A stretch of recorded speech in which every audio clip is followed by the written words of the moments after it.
7 मई 2025 को पहलगाम में धर्म पूछकर 26 बेगुनाह लोगों की हत्या करने वाले आतंकी जब पाकिस्तान की जमीन पर अपने ठिकानों में आराम से सो रहे थे, तब उन्हें बिल्कुल अंदाजा नहीं था कि ये रात उनके लिए आखिरी साबित होने वाली है। रात लगभग 1:05 से 1:30 के बीच पाकिस्तान के सियालकोट, मुरीद के और बहावलपुर और साथ ही पीओके के मुजफ्फराबाद, कोटली और भिंबर में मौजूद आतंकी ठिकानों पर एक साथ हमला किया गया। लश्कर-ए-तैयबा, जैश मोहम्मद और हिजबुल मुजाहिद्दीन के कुल 9 ठिकानों पर 24 मिसाइलें और कई बम गिराए गए। रात के सन्नाटे में चारों तरफ धुएं का गुबार फैल गया और कुछ ही मिनटों में आतंक के ये सभी अड्डे पूरी तरह तबाह हो गए। ये कार्रवाई भारत की तरफ से उन आतंकियों और उनके हैंडलर्स के खिलाफ थी जो पाकिस्तान में छिपकर भारत में मासूम लोगों को मारते रहे हैं। इस मिशन को ऑपरेशन सिंदूर नाम दिया गया। ये उन माँओं और बहनों के दर्द का जवाब था जिनकी आंखों के सामने पहलगाम में उनके परिवार उजाड़ दिए गए थे। ऑपरेशन सिंदूर को आतंकवाद के खिलाफ भारत की अब तक की सबसे बड़ी मिलिट्री एक्शन माना जा रहा है। पहली बार भारत ने इंटरनेशनल बॉर्डर से करीब 100 किलोमीटर अंदर जाकर आतंकी ठिकानों को निशाना बनाया। इस ऑपरेशन में 100 से ज्यादा आतंकियों के मारे जाने की जानकारी सामने आई। इनमें जॉर्ज ए मोहम्मद के चीफ मसूद अजहर के परिवार के 10 लोग और उसके 4 करीबी एसोसिएट्स शामिल थे। ये हमला इतना जोरदार था कि सैकड़ों बेगुनाह लोगों की मौत का जिम्मेदार मसूद अजहर खुद टूट गया और ये कहते हुए सुना गया कि काश वो भी इस हमले में मारा गया होता। अब सवाल ये था कि भारत ने पाकिस्तान के अंदर इतना बड़ा ऑपरेशन कैसे किया, इसकी प्लानिंग कैसे हुई और इसके बाद हालात कैसे बदले। आतंकी ठिकाने तबाह होने के बाद पाकिस्तान ने घबराकर भारत के सिविलियन एरियाज और मिलिट्री साइट्स को नुकसान पहुंचाने की कोशिश की, लेकिन वो इसमें पूरी तरह नाकाम रहा। इसके जवाब में इंडियन आर्म्ड फोर्सेज ने पाकिस्तान के 11 एयरबेस पर कड़ी कार्रवाई की। इससे पाकिस्तान को भारी नुकसान हुआ और उसे पीछे हटने पर मजबूर होना पड़ा। पहलगाम हमले को अंजाम देने वाले 4 आतंकी हमले के बाद जंगलों में भाग गए, लेकिन भारत ने साफ कहा कि इस हमले के जिम्मेदार लोगों और इसकी साजिश रचने वालों को उनकी सोच से भी बड़ी सजा दी जाएगी। भारत ने ये भी साफ किया कि ये एक बेहद प्रिसाइज और जॉइंट मिलिट्री ऑपरेशन था, जिसमें पाकिस्तान और पाकिस्तान ऑक्यूपाइड जम्मू एंड कश्मीर में मौजूद 9 बड़े टेरर कैंप्स को निशाना बनाया गया। इसका मकसद सिर्फ पहलगाम हमले के विक्टिम्स को जस्टिस दिलाना था। हमले के बाद पाकिस्तान की ओर से रात के अंधेरे में ड्रोन्स भेजे गए, लेकिन इंडियन आर्मी ने तुरंत एक्शन लेते हुए करीब 50 ड्रोन्स को हवा में ही नष्ट कर दिया। इसके साथ ही देशवासियों को भरोसा दिलाया गया कि मातृभूमि पर किसी भी तरह का हमला सफल नहीं होने दिया जाएगा। इसी दौरान लाहौर में मौजूद पाकिस्तान का एयर डिफेंस रेडर और डिफेंस सिस्टम भी इंडियन फोर्सेस की कार्रवाई में पूरी तरह न्यूट्रलाइज कर दिया गया। इस पूरी कहानी की शुरुआत 22 अप्रैल 2025 से होती है, जब पाकिस्तान के आतंकी संगठन लश्कर-ए-तैयबा से जुड़े उसके फ्रंट ग्रुप TRF के 5 से 6 आतंकियों ने पहलगाम की बैसरण घाटी को पूरी तरह दहशत में बदल दिया। आतंकियों ने वहां मौजूद लोगों को रोका, उनसे उनका धर्म पूछा और जैसे ही किसी ने खुद को हिंदू बताया, उसे गोली मार दी गई। वो यही नहीं रुकी, आतंकियों ने पुरुषों से उनकी धार्मिक पहचान साबित करने के लिए कलमा पढ़ने को कहा। जो लोग कलमा नहीं पढ़ पाए, उन्हें बेरहमी से मार दिया गया। इस तरह सिर्फ धर्म के आधार पर 26 बेगुनाह पुरुषों की जान ले ली गई। ये पाकिस्तान की तरफ से कराया गया कोई पहला आतंकी हमला नहीं था। पिछले 2-3 दशकों में पाकिस्तान स्पॉन्सर्ड टेररिज्म के तहत 2001 parliament attack, 26/11 Mumbai attack, Pathankot, Uri और पुलवामा जैसे कई बड़े हमले भारत में कराए जा चुके हैं। साल 2024 में भी जम्मू कश्मीर के सोनमार्ग, गुलमर्ग और रियासी में हमले हुए थे, लेकिन पहलगाम का हमला इन सब से अलग था। इस बार आतंकियों ने इंसानियत की हर सीमा पार कर दी थी। धर्म के आधार पर की गई इन हत्याओं ने भारत की सहन शक्ति की हद भी पार कर दी। वहीं दूसरी तरफ पाकिस्तान ने हमेशा की तरह वही पुराना खेल शुरू कर दिया। कभी उसने पहलगाम हमले में शामिल आतंकियों को फ्रीडम फाइटर्स बताया, तो कभी भारत पर ही आरोप लगाने लगा। इस बार भारत सरकार ने पाकिस्तान से सिर्फ बयानबाजी करने के बजाय ठोस कदम उठाने का फैसला किया। सबसे पहले डिप्लोमैटिक लेवल पर ऐसे फैसले लिए गए जो पहले कभी नहीं किए गए थे। भारत ने इंडस वाटर ट्रीटी को सस्पेंड कर दिया। पाकिस्तान की करीब 80% इति योग्य जमीन इंडस रिवर और उसकी सहायक नदियों के पानी पर निर्भर है, जिसे वहां की लाइफलाइन माना जाता है। भारत के पास अब ये अधिकार था कि वो इन नदियों के पानी को रोके या बिना किसी वार्निंग के एक साथ पानी छोड़े। इससे पाकिस्तान को कभी सूखे और कभी बाढ़ जैसी स्थिति का सामना करना पड़ सकता है। इसके अलावा अटारी चेकपोस्ट को बंद किया गया, SVES वीजा रद्द किए गए और पाकिस्तान के खिलाफ 4 और सख्त फैसले लिए गए। पाकिस्तान के सेलिब्रिटीज, क्रिकेटर, मीडिया हाउस और सरकार से जुड़े सोशल मीडिया अकाउंट्स को इंडिया में बैन कर दिया गया। OTT प्लेटफॉर्म से भी सभी पाकिस्तानी फिल्में, शोज और सॉन्ग्स हटाने का आदेश दिया गया। इस बार भारत साफ तौर पर पाकिस्तान के आतंकवाद पर हमेशा के लिए फुल स्टॉप लगाना चाहता था।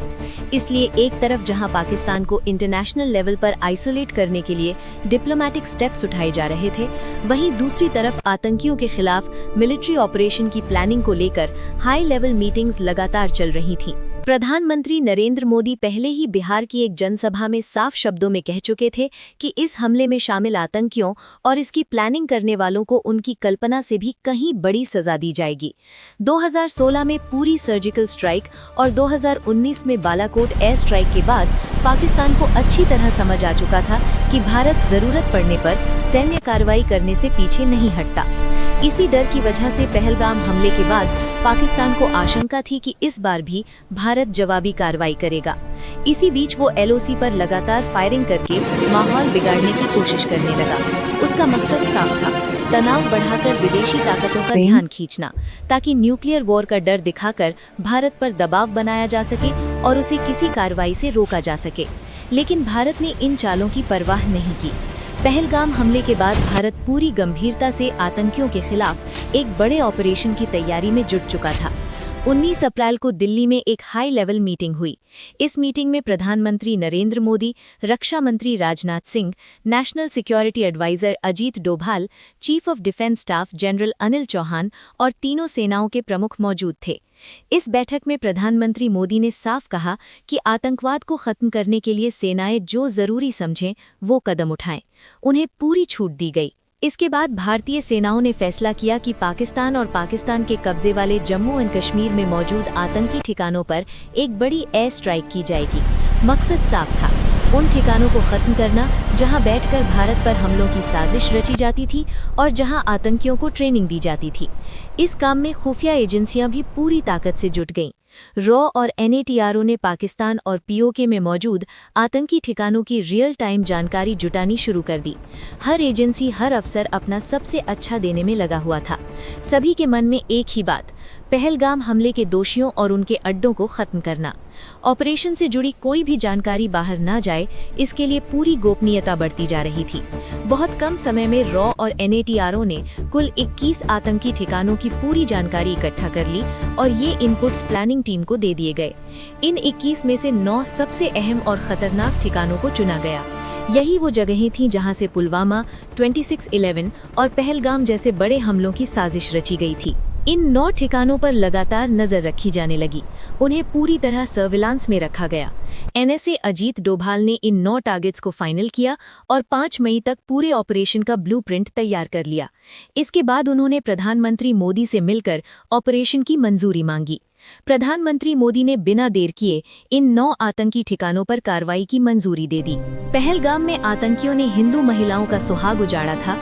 उसी दर्द और उसी इंसाफ की भावना से इस मिशन का नाम रखा गया ऑपरेशन सिंदूर। ऑपरेशन शुरू करने से पहले हर छोटी बड़ी डिटेल को ध्यान से चेक किया गया। हर पॉसिबल रिस्क का पूरा असेसमेंट किया गया ताकि किसी भी तरह की मिस्टेक की कोई गुंजाइश ना रहे। इस मिशन के लिए फाइटर जेट्स की एक मजबूत टीम बनाई गई। इसमें रफेल, मिराज और सुखोई MKI जैसे एडवांस्ड और लॉन्ग रेंज स्ट्राइक करने वाले फाइटर जेट्स शामिल थे। इन सभी एयरक्राफ्ट को इंडियन एयर स्पेस में रहकर ही ऑपरेशन करना था। रफेल और मिराज को फ्रंट लाइन पर रहकर अटैक एग्जीक्यूट करने की जिम्मेदारी दी गई थी, जबकि सुखोई MKI जेट्स को एयर डिफेंस कवर देना था ताकि अगर कोई खतरा सामने आए तो तुरंत उसे हैंडल किया जा सके। ऑपरेशन में हाई प्रिसिजन और लॉन्ग रेंज वेपन्स का इस्तेमाल होना था। इसमें एस्कैल्प, ब्राह्मोस और हैमर जैसे मॉडर्न वेपन्स शामिल थे।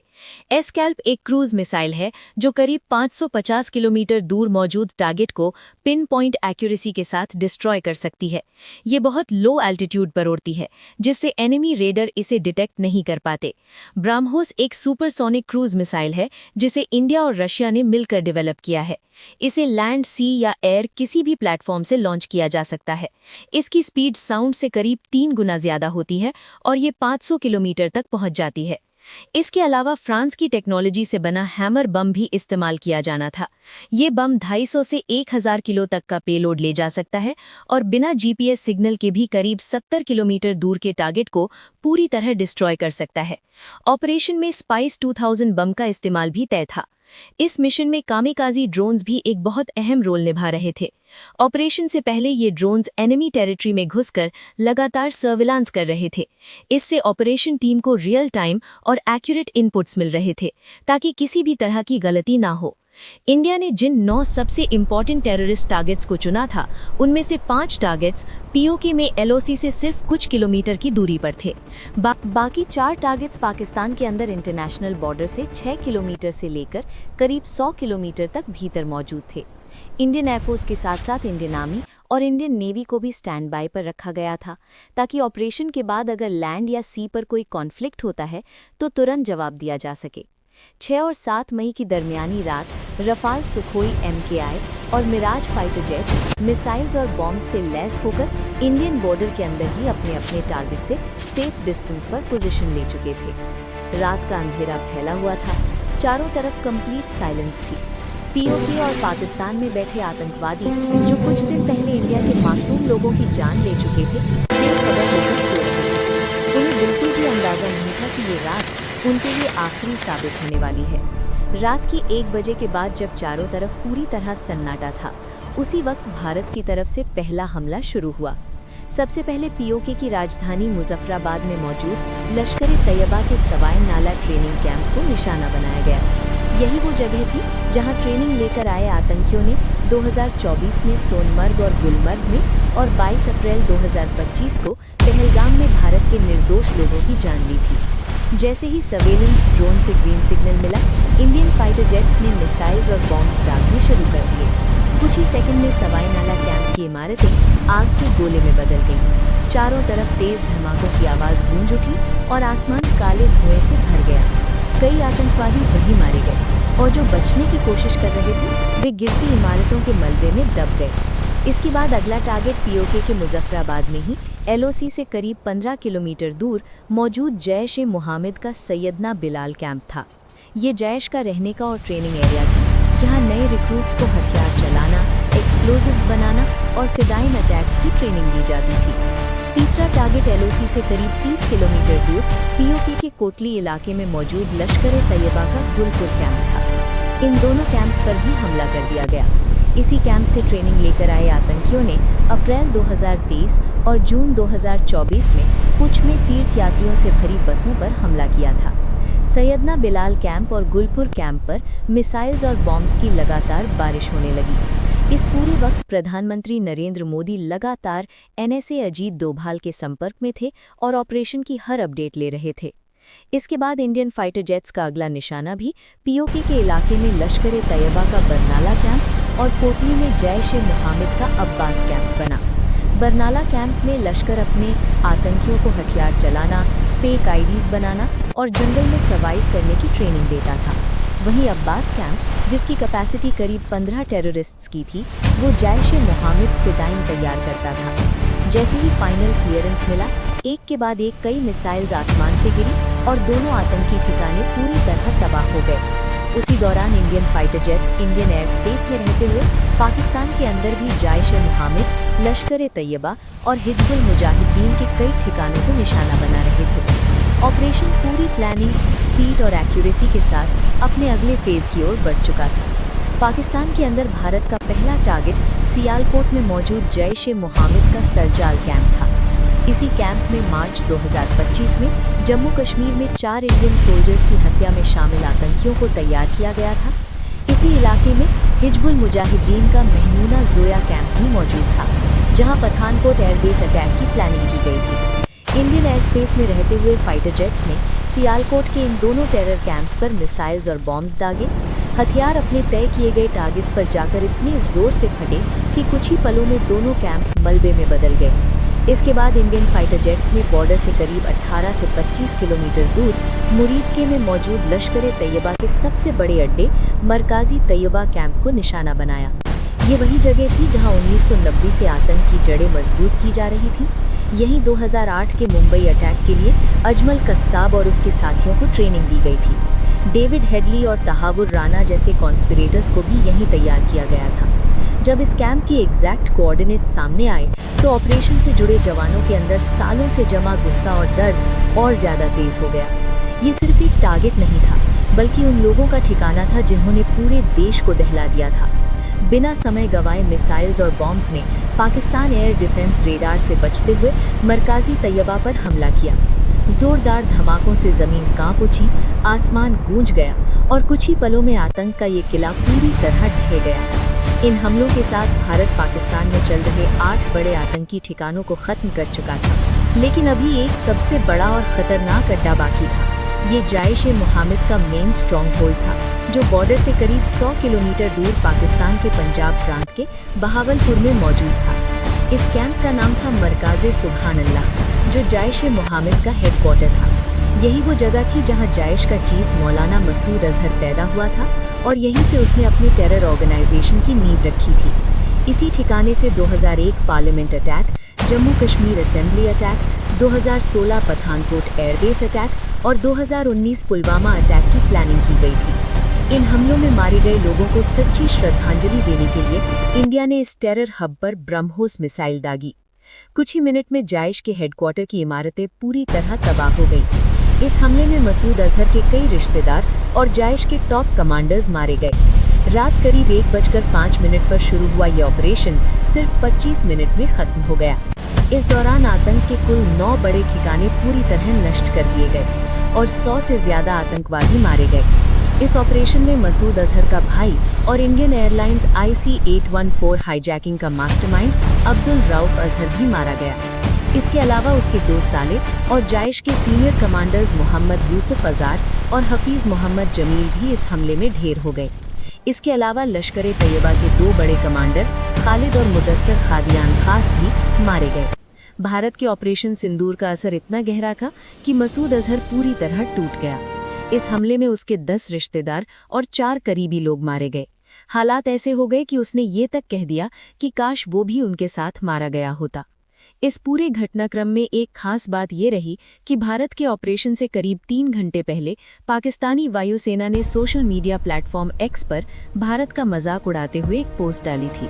उसमें लिखा था, शांति से सो जाओ क्योंकि PAF जाग रही है। लेकिन इसके 3 घंटे बाद ही भारत ने पाकिस्तान के आतंकी ठिकानों पर हमला कर उन्हें पूरी तरह तबाह कर दिया और पाकिस्तान को असली मायनों में जगा दिया।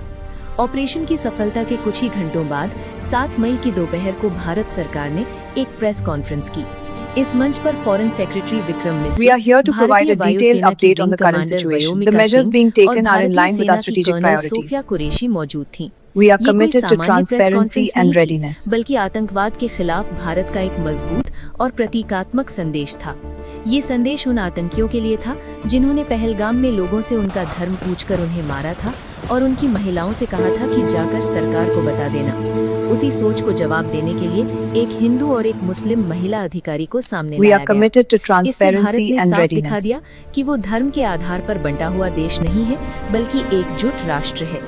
We are here to provide a detailed update on the current situation. The measures being taken are in line with our strategic कि priorities. भारत ने ऑपरेशन सिंदूर के तहत POK में 5 और पाकिस्तान में 4 आतंकी ठिकानों को निशाना बनाया और सभी को We are पूरी तरह committed to नष्ट कर दिया। transparency and ऑपरेशन के readiness. तुरंत बाद विदेश मंत्री S जयशंकर और राष्ट्रीय सुरक्षा सलाहकार अजीत डोभाल ने अमेरिका, ब्रिटेन, रूस, सऊदी अरब और UAE जैसे देशों को इस कार्यवाही की जानकारी दी। दुनिया के कई बड़े देशों ने भारत की इस कार्यवाही को आतंकवाद के खिलाफ जरूरी कदम बताया। सबसे अहम बात ये रही कि इस बार भारत की We need to विपक्षी address पार्टियों this ने भी issue कोई सवाल urgently. नहीं I उठाया। agree. Let's सभी ने coordinate our सेना की efforts. सराहना The की, implications are सरकार का significant. समर्थन किया और आतंकवाद के खिलाफ देश की एकजुटता दिखाई।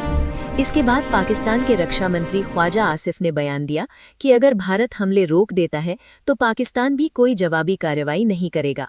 लेकिन उनकी बातों के उलट पाकिस्तानी सेना लगातार LOC पर भारत के रिहायशी इलाकों को निशाना बना रही थी।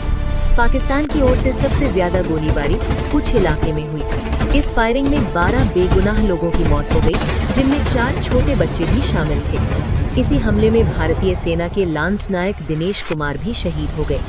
इतना ही नहीं, पाकिस्तान यही नहीं रुका, उसने भारत के खिलाफ एक बड़े सैन्य हमले की भी कोशिश की। 7 और 8 मई की रात के बीच पाकिस्तान ने जम्मू कश्मीर, पंजाब और गुजरात के करीब 15 शहरों में स्थित भारतीय सैन्य ठिकानों, आम नागरिक इलाकों और धार्मिक स्थलों को ड्रोन और मिसाइलों से निशाना बनाने का प्रयास किया। लेकिन भारत पहले से ही पाकिस्तान की मंशा को समझ चुका था और पूरी तरह सतर्क था। जैसे ही ये ड्रोन और मिसाइल भारतीय हवाई सीमा में घुसे, भारत की मजबूत और कई स्तरों वाली वायु रक्षा प्रणाली ने उन्हें आसमान में ही नष्ट कर दिया। पाकिस्तान की ये साजिश पूरी तरह नाकाम हो गई। भारत ने पाकिस्तान को बता दिया कि वो अपनी सुरक्षा से कभी समझौता नहीं करता। अगर कोई देश या संगठन भारत की ओर आंख उठाकर देखेगा तो उसका जवाब उसी भाषा में